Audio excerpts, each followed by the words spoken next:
Greetings. This is Esri's presentation to NCSL's Redistricting webinar, April 2020. My name is Richard Leadbeater. I'm the Global Manager, State Government Industry Solutions for Esri, and I'll be presenting on building transparency and openness, a strategy for deploying a modern redistricting platform. Esri Redistricting is a web-based solution. It's meant to enable legislatures, advocates, and citizens to engage in the construction of compliant redistricting plans. Esri's Redistricting provides comprehensive tools. It covers plan creation, management, visualization of the data, as well as editing, and most importantly, collaboration. It has built-in tools to do all of the common compliance checks, as well as online functionality that allows openness, transparency, and most importantly, as I said, citizen engagement. A brief segue, I figured this audience would be interested. You may not know that Esri has a data arm. Some of the data we collect is the census and the ACS data, and that combined with other data sets, business data, and other transactions that go on. We go out there and do population projections, current year and 5-year projections. We are just about to publish our next set of data, and these are our 2020 demographic projections for state population. And I'll let you look at the chart, but you can see we've run the data through the apportionment calculations and ended up with this map. Back to our story. As you've been involved with redistricting, you know that the 80s was kind of the turning point for data to be available and ready. It was first contained on large IBM mainframes throughout the 80s. The 90s, the tools were cumbersome, but they were available on workstations. They were still rather expensive solutions, limited in the number of plans you could run. 2020 was a disruption point. It was when PCs came on board as a viable option. You could walk to a big box store, buy a PC, a competent PC, and redistricting software, and all of a sudden additional people were involved. Advocacy groups could afford these things. Even citizen groups could afford the software and the hardware to do redistricting plans. 2010, it became almost consumer level. Let me take a decade back. What was going on? In 2005, NCSL asked me to speak on technology and technology trends to the Election and Redistricting Committee. 2005, the consultants and the professional redistrictors were just recovering from that innovation point of the introduction of the PCs, and they wanted to know if they were in line for an equal amount of disruption in 2010. Being IT, it's hard to predict 5 years out, but important dates were happening right around 2005, that mid-decade. Microsoft had come out and said no more hard media. They were delivering their software via the web. And that, in fact, even you'd be using the software through a web browser. As a major developer on Microsoft platform, Esri had to follow suit. So in 2005, we announced that in order to get our software, you had to go to the web and download it. But more importantly, something that became ArcGIS Online, basically browser-based software for GIS, that would be available through the web. So in 2005, I took a guess and said that redistricting, as robust and as data heavy and as software heavy as it is, that it could be done in a web browser, that the data could be delivered, the functionality could be delivered in any of the competent web browsers out there. So the 2010 story would look a little bit different. And this is what I drew out, that the public, advocacy groups, as well as DOJ, census, the state and local legislatures would be able to access the cloud, access the data, the software via the cloud, and make it more easy to deliver and more easy to share. I like to say that if there had been rocks in the room, that day, I would have been stoned to death. It was not a message that was readily accepted. It was kind of disturbing. In 2010, we did just that. This is how it existed. The public was kind of left out of the process. This is what we created. The ability to take that, engage the public, engage advocacy groups, allow that to be part of the system, treat redistricting as an enterprise solution. And this is what it drew out to be. Through a web browser, facilitating collaboration, sharing, and community building. Having an easy-to-use interface. In other words, GIS and very robust workflows that redistricting dictates delivered through an easy-to-use interface. Minimal GIS experience would be required. It allows for centralized and IT and all of the benefits and efficiencies that come with that, as well as being cost-effective by providing it an easy access to the citizens. The features of the features of Esri redistricting fall into three buckets: data sources, plan management, and collaboration. And I'll expand. Data, we know the data. The demographic data 2020, we will be publishing the geography files, the block geography, as soon as it's available in the first quarter of 2021. And we'll be adding in the 2020 attributes as soon as they're available, mid-year 2021. But it also comes currently with 2020, 2000 and 2010 data. You can start looking at older plans, evaluating them, seeing how that could be different from 2020. Of course, it includes the tiger line shape files, the PL data that comes at the county tract block, group block levels, or county voting district block levels. Place and block are also viable overlays. Thirdly, the overlay of other existing data sets. Any feature data service delivered by the state or others can be accessed into this application so that you can bring in third data as reference or as part of your analysis. Plan management covers the creation, the important block level plans from your standard GIS and redistricting applications. You can either build from an existing file, a seed file as it were, or start from scratch. Plans can be built at the state, county, or city level. There's the edit and review functionality, automatically test for common pitfalls and legislative requirements. Compare plans, being able to take plans from other groups, plans from the previous decade, and do planning and alternative planning. Interact with live charts showing the data and district distribution. And more importantly is the publishing and use. Generate reports based off your plans, publish the finished plans to a common file formats, or import other plans from common file formats, as well as the export to the block level files that we all know, transport to the Department of Justice. And a unique differentiator of the Esri redistricting tools is the collaboration. You can define users with custom roles or groups, assign them to individual groups or special interest groups, keeping them away from legislative review or including them in those. You can define who shares the plans and how can they share between groups or up groups.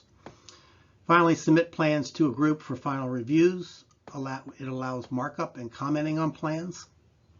And you can see access logs to see who's changed data when and how. It comes in two flavors. Software as a service, which is meant to replace a single seat model, and it's priced accordingly. It's available currently at the Esri store. You can purchase it today via the web. Then there's the enterprise model. This is per organization pricing. It's a professional service install, and we offer either a managed cloud service where Esri takes on the management of the data and the IT infrastructure, or we can install it on your IT hardware on your premise. Plans can also be shared and submitted by constituents in this scenario. Currently, there are lesson plans for the Esri redistricting product. This Esri Learn lesson is available today. It's also available through educational units, college or high school civic classes can use this, and actually several are already using this as labs for their civic and government courses. On to a case study. Utah, I like to say, is my poster child. In 2010, they took the application and they applied it to the citizens. They provided access to all the citizens within the state, as well as the media and advocacy groups. And over 1,000 people took them up for logins,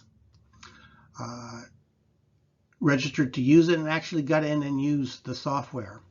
Of those 1,000 people, 323 actually submitted plans, and of those 323, 271 met all of the state's constitutional requirements and went for a staff review. Why did Utah choose? It was the public engagement, the online interaction, the ability to customize the application, some of what the end user saw, and it streamlined a rather cumbersome process for the legislators who were interested in viewing the process. They took a three-prong approach, as well as building a combined website that allowed citizens to comment and basically blog about the plans that they had either participated in or had been submitted by others. What it accomplished was full transparency. The media, as I said, participated. The state got rather good kudos from the state media for even doing this true transparency and openness exercise. They used the software in multiple public meetings. In fact, they found that the meetings now were great civic lessons, because rather than thinking this was a nefarious and difficult process, people could experience and see that it was hard and that lines were odd-shaped for reasons.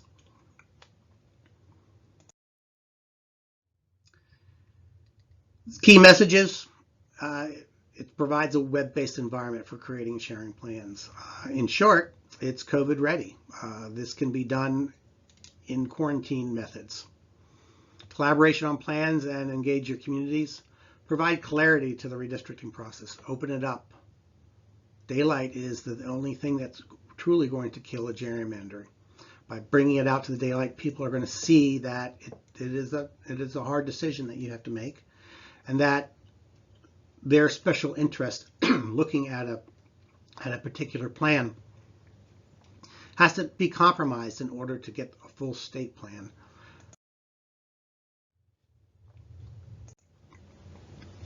Now on for a short video demonstration of the product. Demonstration is locked on the Maryland site. It's tied to the Learn lesson. This is the portal that your citizens would experience, or you would experience, if you started with blank plans. If you do have existing plans, it allows you to find whatever is assigned to your group, and they would be able to interact with the data.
Citizens start by loading up the data. And you can see from the menu that we employ the tab method, working left to right, top to bottom, going tab by tab. You're basically directed to create the plan. And once you create left to right, you basically have created a plan.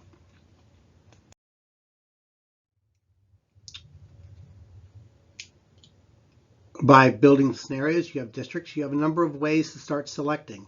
This example will show you how you can collect geographies through tabular attributes. Here we're looking for a county level geography that has over $400,000 black population. Finds the data, you're able to assign it to a district and start working through a number of ways building the district as a whole. There's functionality that allows you to supplement different base maps. These are all part of ArcGIS Online, our standard core product that people are familiar with. And other data sets particular to your state can be loaded up into these base maps.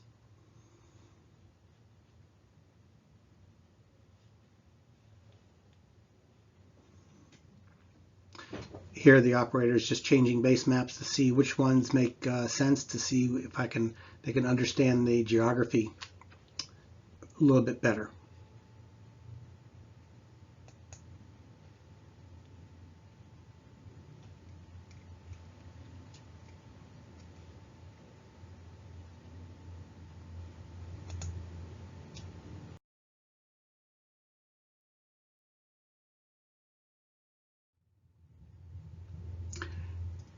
Now we're going to zoom in back to that geography and start building the data.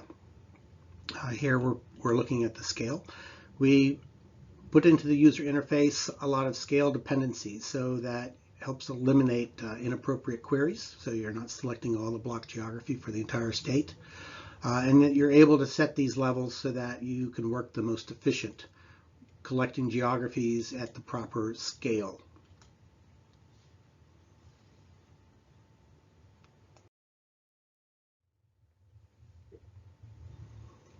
Zooming in once again,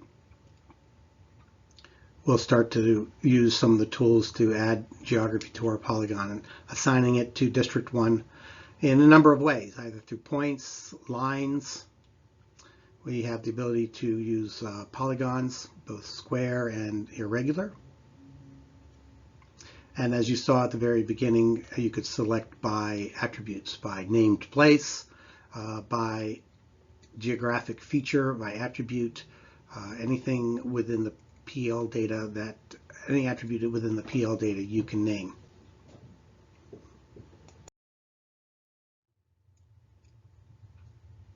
Having come to a finished plan, I can now investigate for unassigned geographies or other common pitfalls that you see within your plans. Here we're just validating that all the geographies are assigned, and there are tools that help you walk through the various assignments and get them properly addressed.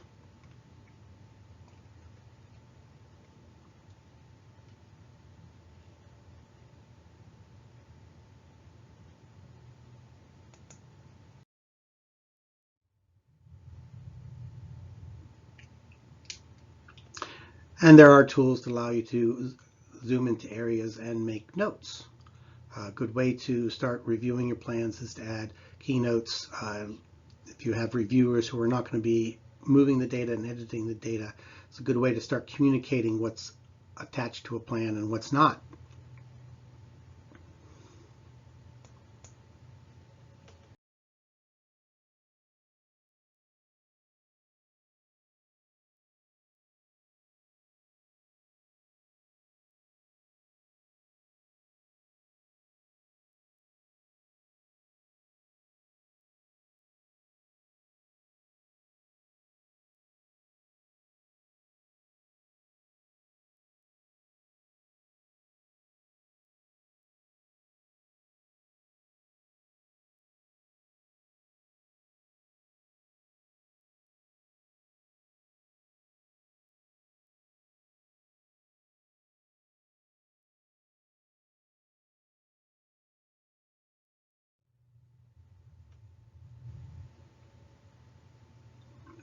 And then finally, it's the interrogation of the plans themselves.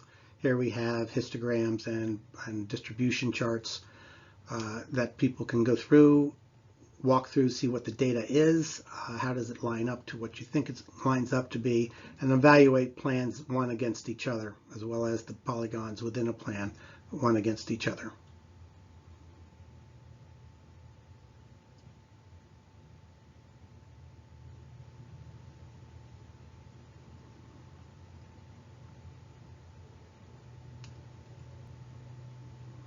These reports can be customized to your special needs.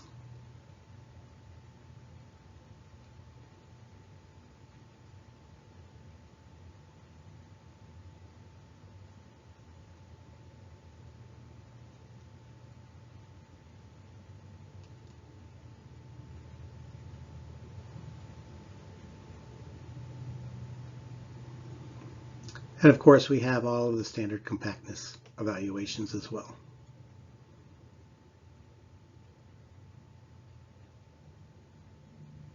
Running the integrity tests, make sure that we have a proper plan, that it's built correctly to the specifications that we've defined. And now we can submit and share this plan. We have a number of reports, and this particular one is bill text. You're able to generate either HTML or XML or PDF reports that allow you to start creating your bill language. This calculation that you're seeing is in real time. It's going against the software that you'd use. It's using the cloud. You can see how responsive able to create those reports. That's the end of my demonstration. My name is Richard Leadbeater. I'd be happy to answer questions. My contact information is on the slide. Thank you.